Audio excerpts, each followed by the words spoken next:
One man sits in a Manhattan office right now with 70 computer screens in front of him. On those screens, he can see every pension fund in America, every 401k, every college endowment, every union retirement account. $43 trillion, updating in real time. When he presses a button, companies merge. When he sends an email, CEOs get fired. When he writes a letter, entire industries change their business models. He's not elected, he's not a government official, but he controls more wealth than any king, emperor, or dictator in human history. His name is Larry Fink, and whether you know it or not, he owns a piece of everything you touch, every single day. Larry Fink doesn't technically own your bank, your employer, or your pension fund. That would be illegal. Instead, he does something far more clever and far more powerful. He controls them through something called BlackRock, the company he built from nothing into the most powerful financial institution in human history. Here's how it works. When you put money in your 401k, that money doesn't just sit there. It gets invested in index funds. The biggest index funds are run by BlackRock. When millions of people like you invest in these funds, BlackRock takes that money and buys shares in companies. Lots of shares. So many shares that BlackRock becomes the largest shareholder in almost every major corporation in America. Wells Fargo? BlackRock is the second largest shareholder. Amazon? BlackRock owns 6.2%. Your local bank? BlackRock probably owns a piece of that too. In fact, BlackRock is a top 5 shareholder in 97.5% of all S&P 500 companies. As the largest shareholder, BlackRock gets to vote on major corporate decisions. Who becomes CEO? How much workers get paid? Whether companies merge? Which factories close? And who votes for BlackRock? Larry Fink, one man. Voting on behalf of $43 trillion, think about that. The money you invest to secure your future is being used to give one man control over your present. You're literally paying Larry Fink to be your boss, your banker, and your pension manager all at the same time. Larry Fink grew up middle class in Van Nuys, California. His father owned a shoe store. His mother was an English professor. Nothing about his childhood suggested he would one day control more wealth than any human in history. In 1976, Fink joined First Boston as a bond trader. He was brilliant with numbers, but more importantly, he understood something about human psychology that would later make him the most powerful man in finance. People don't want to beat the market. They just don't want to lose. In 1986, Fink made a mistake, a big one. He miscalculated the interest rate risk on a portfolio and lost First Boston $100 million in a single quarter. Most people would have been destroyed by this. Fink saw opportunity. He realized that if he could lose $100 million by accident, the system was broken. Risk management didn't exist, and where systems are broken, empires can be built. In 1988, with $5 million in funding, Fink started BlackRock. The pitch was simple. We'll manage your money using computers and algorithms to minimize risk. We won't try to beat the market. We'll become the market. It sounded boring. It was supposed to. While everyone else was trying to get rich quick, Fink was playing a different game. He wasn't trying to make the most money. He was trying to control all the money. Fink's strategy was genius in its simplicity. First, convince everyone that picking individual stocks is foolish. Push the idea that index funds, which buy every stock in the market, are the smart, safe choice. Second, make BlackRock the biggest provider of index funds. Third, use the voting power from those funds to control every major corporation. By 1999, BlackRock managed $165 billion. Impressive, but not world-changing. Then came Fink's masterstroke. In 2009, during the financial crisis, when banks were collapsing and the government was panicking, Larry Fink got a phone call.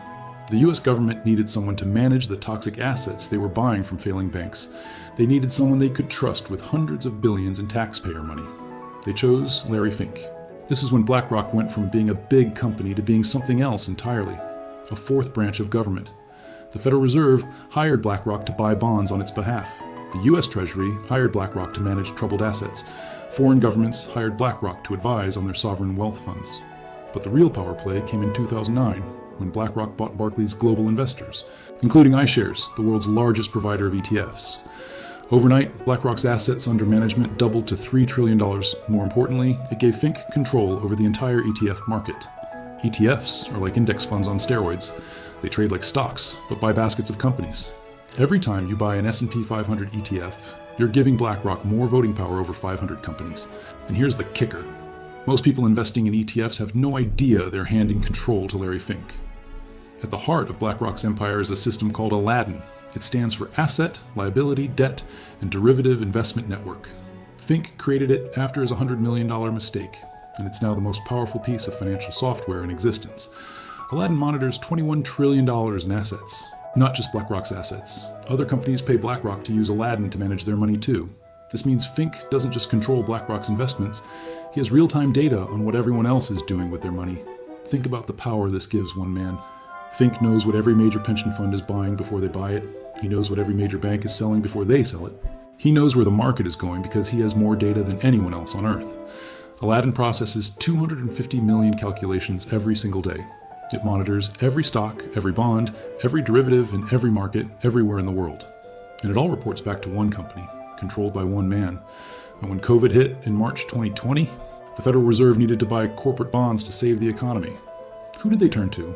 Larry Fink. Who had the only system capable of managing such a program? Aladdin. BlackRock made $22 million in fees for managing the government's money. But the real payment was in power. Fink was literally deciding which companies lived and which died. Here's how Larry Fink touches your life every single day, whether you know it or not. You wake up in a house financed by a bank where BlackRock is a major shareholder. Wells Fargo, Bank of America, JP Morgan Chase. BlackRock is top 3 in all of them. The interest rate you pay, the terms of your mortgage, the decision to foreclose or modify, Larry Fink's company has a vote in all of it. You check your phone. Apple, BlackRock owns 6.4%. Google, 6.2%. Microsoft, 7.1%.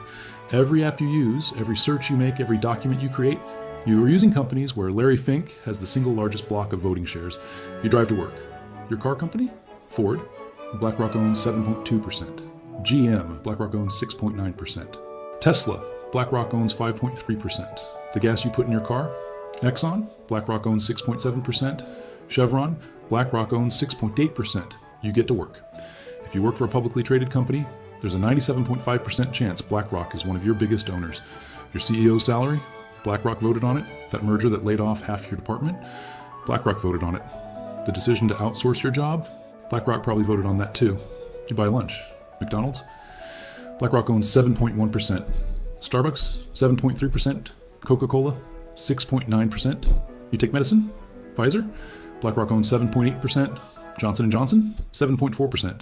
You shop at Walmart? BlackRock owns 3.6%. Amazon? 6.2%. Target? 7.3%. But here's the truly insidious part. Your 401k, the money you're saving for retirement, is probably invested in BlackRock funds. Which means you're paying Larry Fink to control all these companies. You're literally financing your own control system. And when you retire, your pension fund probably uses BlackRock to manage its investments. Your state pension, your union pension, your corporate pension, they all hire BlackRock. California's pension system alone has $400 billion managed by BlackRock. New York's has $200 billion. This means Larry Fink controls your present through your employer and your future through your pension. You can't escape him. He's everywhere. BlackRock isn't just connected to the government. At this point, it's hard to tell where BlackRock ends and the government begins. When Brian Dees left BlackRock, he became director of the National Economic Council under Biden. When Craig Phillips left BlackRock, he became counselor to Treasury Secretary Stephen Mnuchin. Adewale Adeyemo, Deputy Treasury Secretary, came from BlackRock.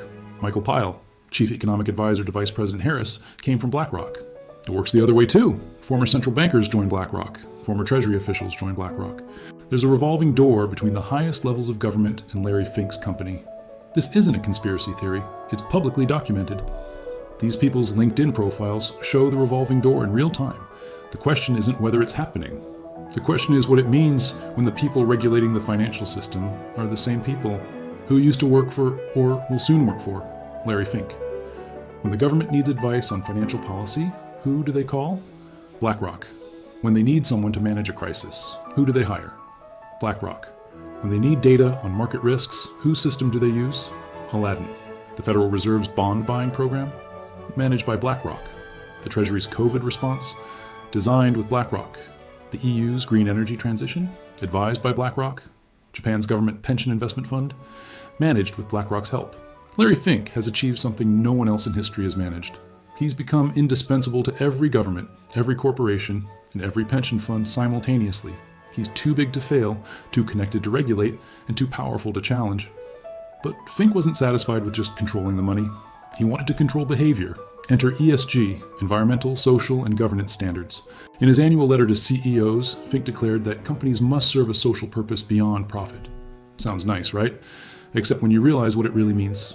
Larry Fink now gets to decide what that social purpose is. And if CEOs don't comply, BlackRock votes against them. Want to be the CEO of a major corporation?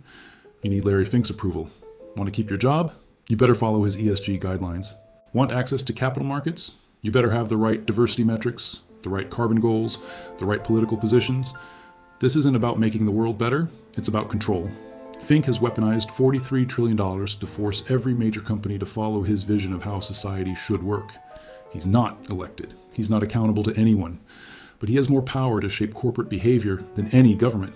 When Exxon wanted to maintain its current climate strategy, BlackRock voted to replace board members with climate activists. When companies don't meet diversity targets, BlackRock votes against their boards. When firms don't align with Fink's vision of stakeholder capitalism, they find themselves under attack from their largest shareholder. The genius is that Fink doesn't have to own these companies. He just has to control the votes. And he controls the votes using your money.